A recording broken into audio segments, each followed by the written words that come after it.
Form is temporary, class is permanent అంటారు కదా క్రికెట్లో ఎక్కువగా. Here is the example, Quinton de Kock. ఐపీఎల్లో ఓపెనర్గా విధ్వంసకర ఇన్నింగ్స్లు ఆడిన డికాక్ గడిచిన 2 ఏళ్లుగా ఫామ్ కోల్పోయి నానా తంటాలు పడుతున్నాడు. తనను బాగా నమ్మిన లక్నో సూపర్ జెయింట్స్ కూడా ఆఖరుకు నమ్మకం కోల్పోయి వదిలేసిన టైంలో తనకు అవకాశం ఇచ్చి మరో ఛాన్స్ ఇచ్చి నిలబడిన కోల్కతా నైట్ రైడర్స్ రుణం తీర్చుకున్నాడు క్వింటన్ డికాక్. నిన్న రాజస్థాన్ రాయల్స్తో జరిగిన మ్యాచ్లో 152 పరుగుల టార్గెట్ చేసే క్రమంలో తనలోని వింటేజ్ క్వింటన్ను బయటికి తీశాడు డికాక్. 61 బాల్స్లో 8 ఫోర్లు 6 భారీ సిక్సర్లతో 97 పరుగులు చేసి నాటౌట్గా నిలవడమే కాదు, తన ఫామ్పై పెదవి విరుస్తున్న విమర్శకులకు చెక్ పెట్టాడు డికాక్. కీపింగ్లోనూ మెరుపులు మెరిపించాడు. పరాగ్ ఇచ్చిన క్యాచ్ను హెల్మెట్ తీసి విసిరేసి మరీ క్యాచ్ పట్టుకున్న తీరు హైలైట్ అసలు.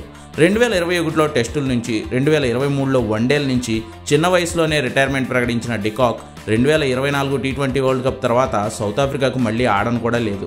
ఫామ్ కోల్పోయి 2023-2024 సీజన్లో లక్నో సూపర్ జెయింట్స్కి భారంగా మారిన డికాక్ను ఎల్ఎస్జీ మొన్న ఆక్షన్లో వదిలించుకున్న 2019 నుంచి 2022 మధ్య 4 ఏళ్లలో 3 సీజన్లలో 500కు పైగా పరుగులు చేసిన డికాక్ను కేకేఆర్ నమ్మి 3,80,00,000 రూపాయలు పెట్టి కొనుక్కుంది. ఇప్పుడు ఆ నమ్మకాన్ని నిలబెట్టేలా డికాక్ కంబ్యాక్ ఇచ్చిన తీరు అపోనెంట్ టీం కోచ్ రాహుల్ ద్రావిడ్ను కూడా ఇంప్రెస్ చేసింది. అందుకే ఆయన నడిచే పరిస్థితుల్లో లేకున్నా వాకింగ్ స్టిక్స్తో వచ్చి మరీ మ్యాచ్ అవగానే డికాక్ను ప్రత్యేకంగా అభినందించారు. ఇక హెట్మైర్ అయితే అపోనెంట్ టీం అన్న విషయాన్ని కూడా మర్చిపోయి మరీ డికాక్ను హగ్ చేసుకుని అప్రిషియేట్ చేశాడు. అది ఓ క్వాలిటీ ఆటగాడి కంబ్యాక్ను మిగిలిన టీంలు కూడా ఎంజాయ్ చేయడం అంటే.